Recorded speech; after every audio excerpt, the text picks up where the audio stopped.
Om Swastiastu, Assalamualaikum warahmatullahi wabarakatuh, Shalom, nama budaya dan salam kebajikan bagi kita semua. Kami dari kelompok SGDA 4 akan membahas tentang lysosomal disorders. Lysosomal disorders adalah kelompok penyakit genetik yang jarang terjadi, namun memiliki dampak signifikan pada penderitanya. Penyakit ini berhubungan erat dengan gangguan fungsi lisosom, yakni sebuah organel kecil di dalam sel yang memiliki peran besar dalam menjaga keseimbangan seluler. Melalui presentasi ini, kita akan menjelajahi apa itu lisosom, struktur lisosom, jenis-jenis lysosomal disorders, dan kondisi patologisnya. Adapun anggota dari kelompok SGDA 4, yakni Nova, Kanya, Graha, saya Deva, Farah, Kerin, Veriko, Krishna, Davin, Azira, Fiona, dan Afin. Baik, terima kasih atas kesempatannya. Perkenalkan, saya Made Graha Dewardana dengan 3 digit NIM terakhir yaitu 077. Pada kesempatan kali ini, saya diberikan kesempatan untuk mewakili hasil diskusi kami memaparkan hasil diskusi kami terkait latar belakang dari student project yaitu lysosomal disorders. Berdasarkan hasil diskusi kami dan juga berdasarkan hasil diskusi bersama fasilitator, kami dapat merancang latar belakang dimulai dari pembahasan terkait tentang sel terlebih dahulu. Sel itu sendiri merupakan unit struktural dan fungsional dasar dalam organisme hidup yang membangun jaringan dan juga organ. Fungsi utama sel mencakup metabolisme, pertumbuhan, serta mempertahankan homeostasis. Jadi, sel juga berperan dalam penstabilan tubuh kita melalui pengelolaan energi dan juga molekul biologis. Kolaborasi antara sel membentuk jaringan dan organ yang menjalankan fungsi spesifik, seperti pernafasan pada paru-paru atau penyaringan di ginjal. Lisosom itu sendiri adalah organel subseluler yang kaya akan enzim hidrolitik. Lisosom berperan penting dalam mempertahankan homeostasis dengan mendaur ulang komponen sel melalui autofagi dan menguraikan molekul besar menjadi unit kecil yang dapat digunakan kembali. Dalam mekanisme pertahanan tubuh, lisosom berfungsi sebagai pusat daur ulang yang melindungi sel dari akumulasi protein yang salah lipat dan agregat toksik. Gangguan dalam fungsi ini dapat memicu penyakit degeneratif seperti penyakit Niemann-Pick dan Fabry. Terlihat pada gambar lysosomal disorders, saya mengambil penyakit Niemann-Pick sebagai salah satu contoh yang termasuk dalam gangguan penyimpanan lisosomal atau dikenal dengan lysosomal storage disorders atau LSDS. LSDS atau lysosomal disorders merupakan kelompok heterogen penyakit genetik yang ditandai oleh gangguan fungsi lisosom, yaitu organel sel seluler yang bertugas memecah makromolekul. Gangguan ini umumnya disebabkan oleh mutasi genetik yang memengaruhi produksi enzim atau protein tertentu yang diperlukan dalam proses degradasi dan daur ulang material intraseluler. Jadi intinya lysosomal disorders ini adalah terjadinya mutasi pada organel lisosom. Akibatnya, terjadi akumulasi substrat spesifik yang tidak terurai yang dapat merusak berbagai jaringan dan organ tubuh. Nah, karena merusak berbagai jaringan dan organ, alhasil menimbulkan penyakit-penyakit degeneratif seperti pada gambar yaitu penyakit Niemann-Pick. Dalam dekade terakhir, perkembangan teknologi seperti Next Generation Sequencing atau dikenal dengan NGS telah memungkinkan identifikasi lebih cepat terhadap mutasi genetik.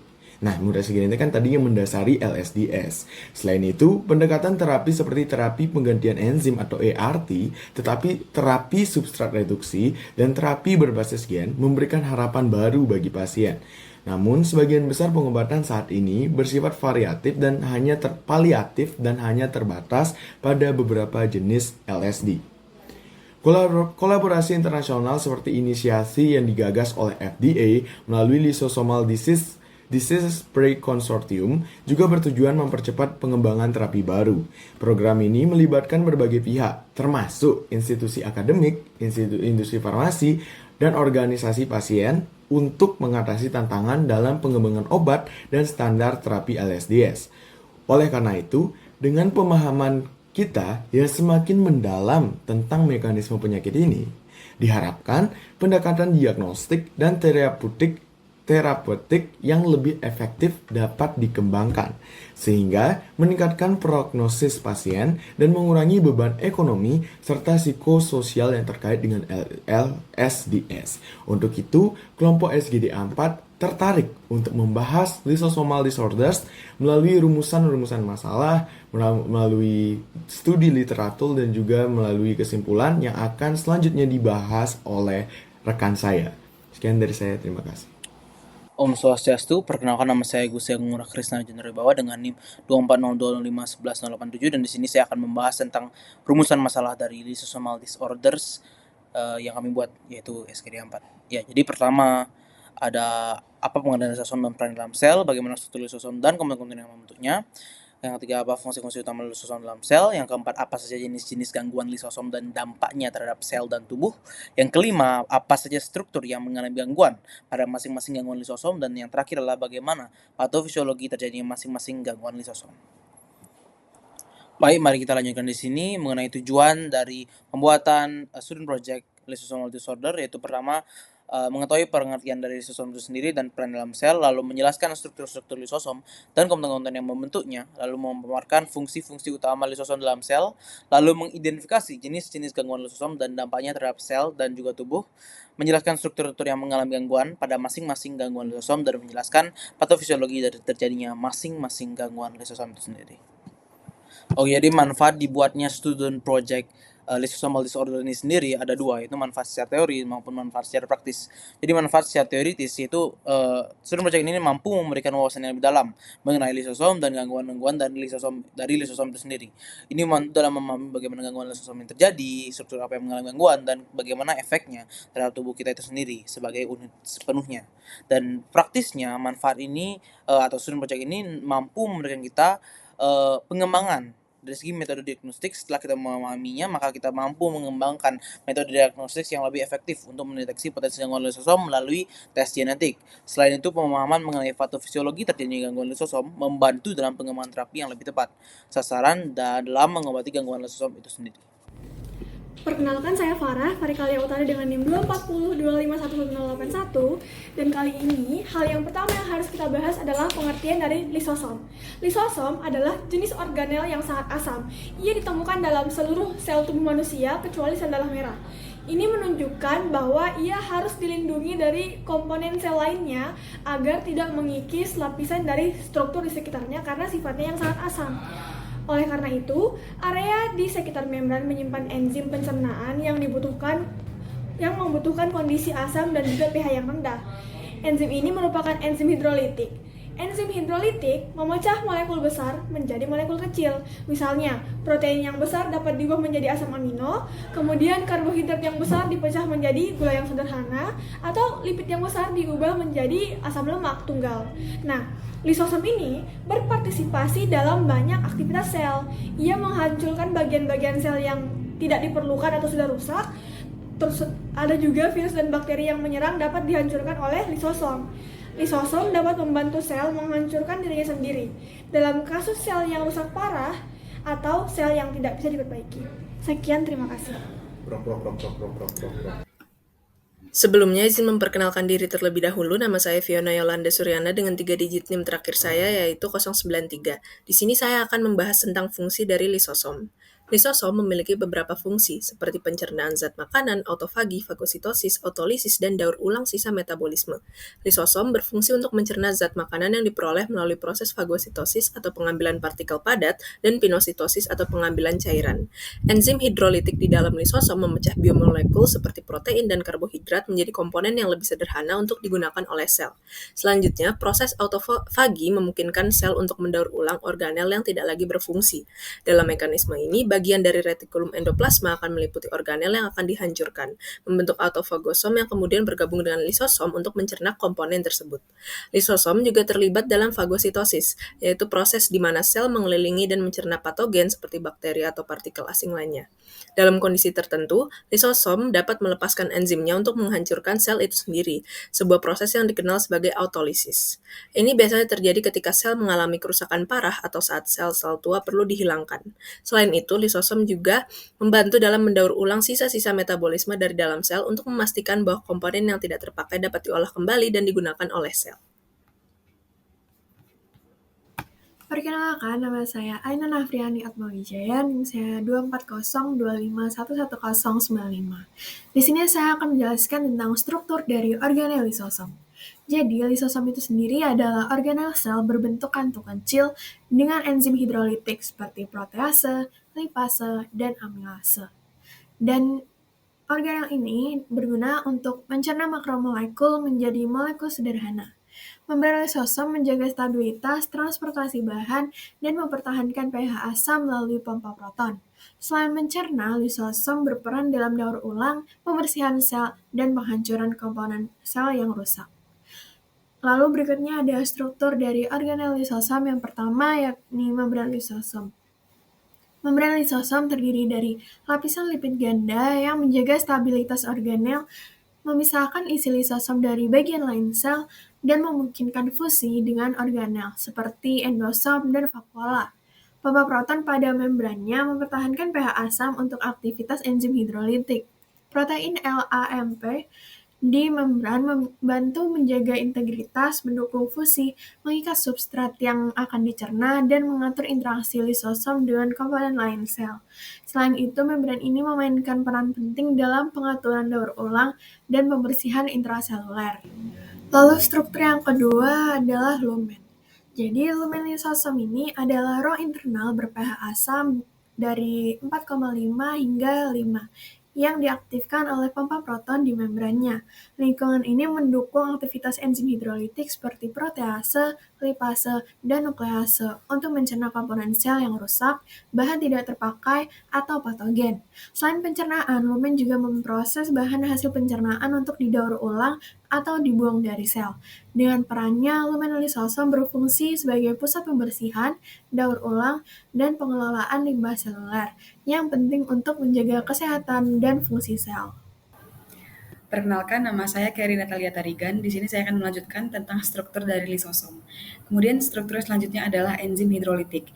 Lisosom mengandung lebih dari 60 enzim hidrolitik termasuk protease, nuklease, lipase, dan glikosidase yang berperan dalam mencerna berbagai biomolekul seperti protein, lipid, DNA, dan karbohidrat. Aktivitas enzim ini membutuhkan lingkungan asam dengan pH 4,5 hingga 5 yang dijaga oleh pompa proton. Disfungsi enzim hidrolitik dapat memicu penyakit penyimpanan lisosom seperti Tay-Sachs dan Gaucher. Kemudian struktur dari lisosom selanjutnya adalah pompa proton. Pompa proton adalah protein membran lisosom yang menjaga keasaman lumen dengan memindahkan ion H positif menggunakan energi dari hidrolisis ATP. Keasaman ini tidak hanya mengaktifkan enzim hidrolitik, tetapi juga mendukung proses autofag dan degradasi seluler. Gangguan pada pompa proton dapat menghambat pengasaman, mengganggu fungsi lisosom, dan menyebabkan penyakit metabolik atau neurodegeneratif. Yang selanjutnya adalah struktur lisosomal associated membran protein atau LAMS. LAMS, terutama pada LAMS 1 dan LAMS 2, adalah protein utama dalam membran lisosom yang melindungi membran dari kerusakan enzim hidrolitik. Selain itu, mereka mengatur transportasi molekul antara lumen dan sitoplasma, serta mendukung proses autofag, apoptosis, dan imunologi. Gangguan atau mutasi pada LAMS dapat merusak integritas lisosom yang terkait dengan penyakit neurodegeneratif. Baik, perkenalkan nama saya Davin Siva dengan 3 digit NIM akhir 089. Di sini saya akan melanjutkan penjelasan. Jadi selanjutnya adalah jenis-jenis lysosomal disorders. Jadi berdasarkan jenis zat yang menumpuk, lysosomal disorders bisa dibagi menjadi beberapa kategori utama. Yang pertama adalah mucopolysaccharidosis atau MPS. Jadi MPS ini adalah kelompok penyakit genetik yang disebabkan oleh kekurangan enzim yang mengurangkan glikosaminoglikan yang dikenal juga sebagai mucopolisacharida yang mengakibatkan penumpukan glikosaminoglikan atau GAG dalam berbagai jaringan tubuh. Jadi contoh yang umum meliputi yang pertama adalah Hurler syndrome atau MPS 1. Ini merupakan mutasi pada gen I2 di mana terjadi penumpukan GAG dermatan sulfat dan heparan sulfat. Selanjutnya adalah Hunter syndrome atau MPS 2 yang merupakan mutasi pada gen IDS di mana terjadi penumpukan GAG dermatan sulfat dan heparan sulfat. Selanjutnya adalah Sanfilippo syndrome atau MPS 3. Ada MPS 3A yang merupakan mutasi pada gen SGSH di mana terjadi penumpukan GAG heparan sulfat. Lalu ada MPS 3B yang merupakan mutasi pada gen NA-GLU di mana terjadi penumpukan GAG heparan sulfat. Ada MPS 3C yang merupakan mutasi pada gen HG-SNAT di mana terjadi penumpukan GAG heparan sulfat.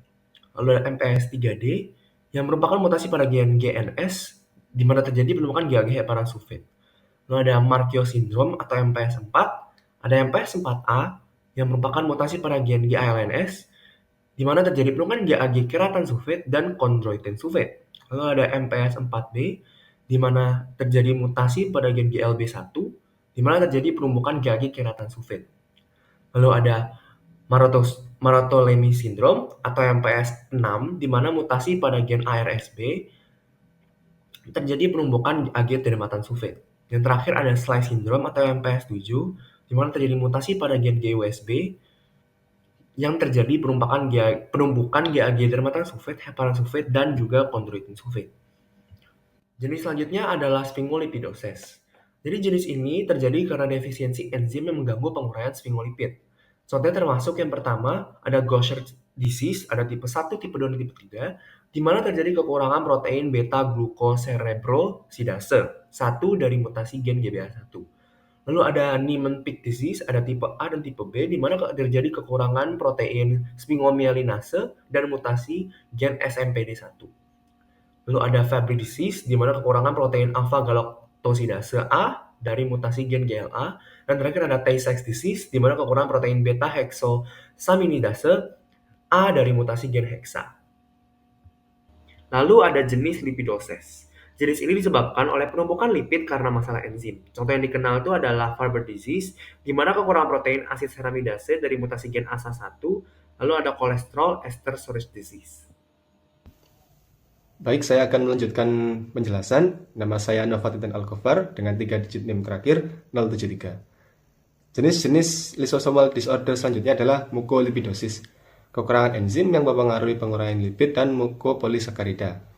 Jenis-jenisnya termasuk sialidosis atau mucolipidosis 1, kekurangan protein alpha N-asetilneurominidase dari mutasi gen NEU1. Selanjutnya ada iCell disease atau mucolipidosis 2, kekurangan enzim N-asetilglucosamin 1 fosfotransferase dari mutasi gen GNP-TAP. Pseudo-Hurler syndrome atau mucolipidosis 3, kekurangan enzim N-asetilglucosamin 1 fosfotransferase. Mucolipidosis 4, kekurangan protein TRPML transient receptor potensial mucolipin 1 dari mutasi gen MCOLN1. Selanjutnya ada neuronal ceroid lipofuscinosis atau disingkat NCL. Jenis ini merupakan sekelompok gangguan neurodegeneratif di mana pigmen menumpuk di sel otak menyebabkan penurunan fungsi neurologis. Salah satu contohnya adalah Batten disease. Selanjutnya ada gangguan transportasi dan pengiriman di lisosom. Jenis ini terjadi karena ada masalah pada mekanisme transportasi di dalam lisosom. Contohnya termasuk cystinosis yang melibatkan cacat pada transportasi sistin dan sialic acid storage disease disebabkan oleh masalah pada transporter asam sialat. Maka nama saya Azira Ananta Ramli dengan 3 digit NIM terakhir 091. Saya bersama Kanya akan menjelaskan tentang gejala umum pada lysosomal disorders dan dampak pada kualitas hidup. Gejala umumnya meliputi 1. Gejala neurologis. Banyak jenis lysosomal storage disorders seperti penyakit Tay-Sachs dan penyakit Krabbe menyebabkan kerusakan saraf yang progresif. Gejala neurologis dapat mencakup kehilangan keterampilan motorik, kejang, gangguan penglihatan dan pendengaran, serta perubahan perilaku. Selanjutnya ada gejala hematologis. Beberapa penyakit seperti penyakit Gaucher dapat menyebabkan berbagai gejala hematologis yang signifikan. Hal ini termasuk anemia, mudah memar, dan pembesaran limpa atau nama lainnya splenomegali. Kemudian ada gejala hepatik. Pembesaran hati atau hepatomegali sering terjadi pada lysosomal storage disorder seperti penyakit Gaucher dan Niemann-Pick. Hati yang membesar ini bisa menyebabkan gangguan fungsi hati dan masalah pada metabolisme. Kemudian yang terakhir ada gejala kardiovaskular, yakni gejala jantung pada gangguan penyimpanan lisosom atau lysosomal storage disorders dapat meliputi aritmia, kardiomiopati, dan terakhir adalah gagal jantung. Sekian dari saya, terima kasih. Perkenalkan, nama saya Karya Kanya Pamiswari, biasa dipanggil Kanya dengan 3 digit terakhir 075. Saya akan menjelaskan tentang bagian dampak pada kualitas hidup. Yang pertama itu adalah pada dampak fisik, di mana nanti gejala fisik yang Makin muncul adalah rasa sakit, kelelahan, seperti disfungsi organ, dan juga yang dapat mempengaruhi berbagai sistem tubuh, di mana penurunan kapasitas fungsional ini akan mengurangi kemampuan individu untuk menjalani aktivitasnya sehari-hari dan meningkatkan tergantungan pada perawatan medis. Selanjutnya itu adalah dampak psikologis, di mana menghadapi kecemasan depresi yang timbul akibat sifat dan penyakit yang kronis serta ketidakpastian mengenai perjalanan penyakit dan efektivitas dari pengobatannya. Lalu ada dampak sosial, di mana kebutuhan perawatan medis ini jangka panjang seringkali membebani keluarga secara ekonomi karena biaya pengobatan dan perawatannya itu tinggi, serta diskriminasi dan pengucilan sosial yang ada. Lalu ada juga dampak pada keluarga dan pengasuh, di mana kelelahan pengasuh itu berpotensi untuk memengaruhi kesejahteraan psikolog mereka yang memperburuk ketegangan dalam keluarga dan mengurangi kemampuan keluarga itu untuk mendukung pasien secara efektif. Lalu ada pendekatan kompensasi dalam perawatan, di mana perawatan yang lebih integritas itu lebih mendukung adanya kesejahteraan holistik antara pasien dan juga kualitas hidup mereka. Baik, sebelumnya perkenalkan, saya Feriko Wongso dari kelompok SGD A4. Saya akan menjelaskan tentang kesimpulan dari student project kami. Lisosom adalah organel seluler yang berperan penting dalam proses degradasi dan daur ulang materi di dalam sel. Gangguan lisosom atau lysosomal disorders terjadi akibat defisiensi enzim tertentu atau malfungsi protein terkait, seperti transporter atau kofaktor. Nah, gangguan ini menyebabkan akumulasi substrat yang tidak dapat diuraikan di dalam lisosom, mengakibatkan kerusakan seluler dan jaringan. Secara keseluruhan, lisosom memegang peranan vital dalam kehidupan seluler, dan gangguan pada organel ini tentunya dapat berdampak luas pada kesehatan manusia. Pemahaman mendalam mengenai struktur, fungsi, dan patofisiologi lisosom tentunya menjadi kunci dalam diagnosis dan pengembangan terapi untuk penyakit terkait lisosom. Demikianlah presentasi yang dapat kami sampaikan tentang lysosomal disorders. Kita membahas mengenai apa itu lisosom, fungsi-fungsinya, jenis disordernya, serta kondisi patologisnya. Kami ucapkan terima kasih atas perhatiannya. Semoga informasi yang kami sampaikan dapat bermanfaat bagi kita semua. Om Santi Santi Santi Om.